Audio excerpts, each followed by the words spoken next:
All right, welcome to the Speak of the Devils Untimed Down. Now, even though ASU is on a bye week and there is no supplementary podcast for to look ahead to a game this week, that doesn't mean there's not a lot to talk about.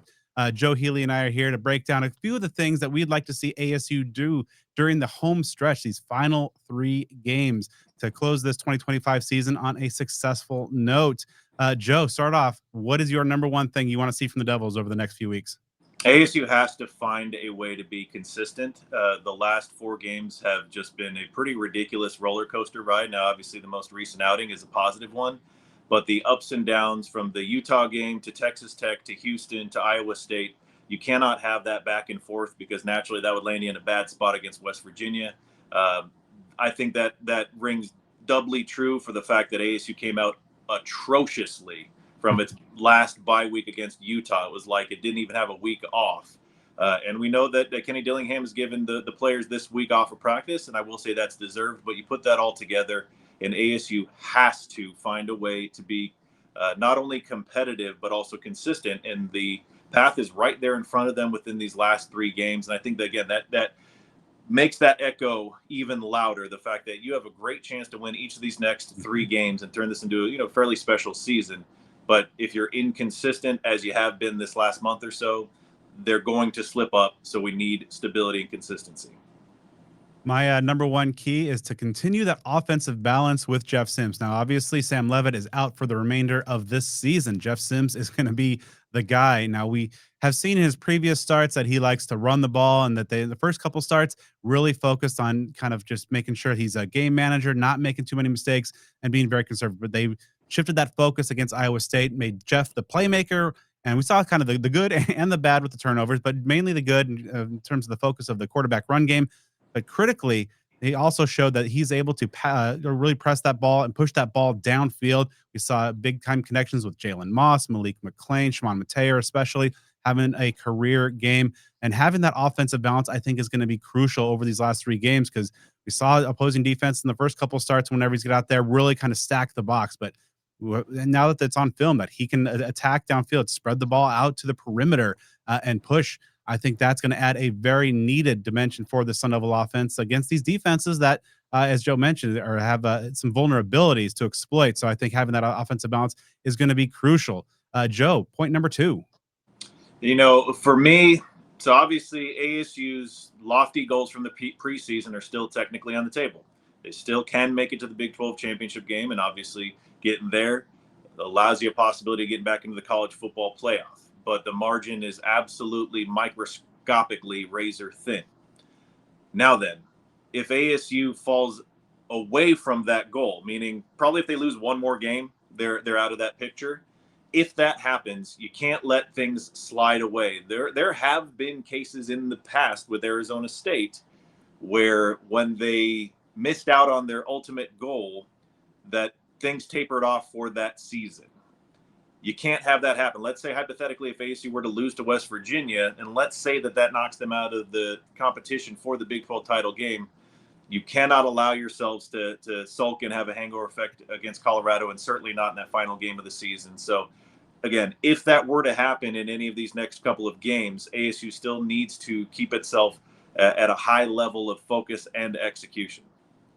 My second point is the Devils just simply have to clean up their act. Now were able to get away with it, and being a team that has been in so many one-score games, basically since the start of last season, the margins are particularly small. You have to hand things over to your backup quarterback; they get even thinner there. And now with the issues with the penalties that continue to persist, 119 yards, a Kenny Dillingham era high. And again, they were able to get away with it, but with these 3 winnable games, especially with 2 at home, you don't want to have that chance at a 9 or 10 win season kind of get frittered away because of undisciplined play, a dumb penalty. And of course, with the injury issues, a lot of younger players are being pressed into duty. And Kenny Dillingham said that is a contributing factor, but some of these issues are not. They're being made by veterans on this team. So ASU has been doing a good job showing that resiliency, the ability to overcome adversity. However, they've been having far too many occasions where that adversity is self-inflicted. So ASU really needs to clean up their act coming off of this bye week. Wrapping up things, Joe, what's your third thing you'd like to see from these Devils? Now, this one you can only control to a certain degree, but it's very important, and it's been massively important throughout the course of the season, and that's avoiding injuries. And when I say important this season, I mean it's reared its head in a very, very negative way. Uh, there's only so much you can do to prevent injuries, but you just can't allow any further to happen realistically. And if you get Jordan Tyson back, you got to keep him on the field. That also factors in to what you can control, which is, at quarterback. Now, obviously, Jeff Sims had a rushing game for the ages. It's a record-setting game.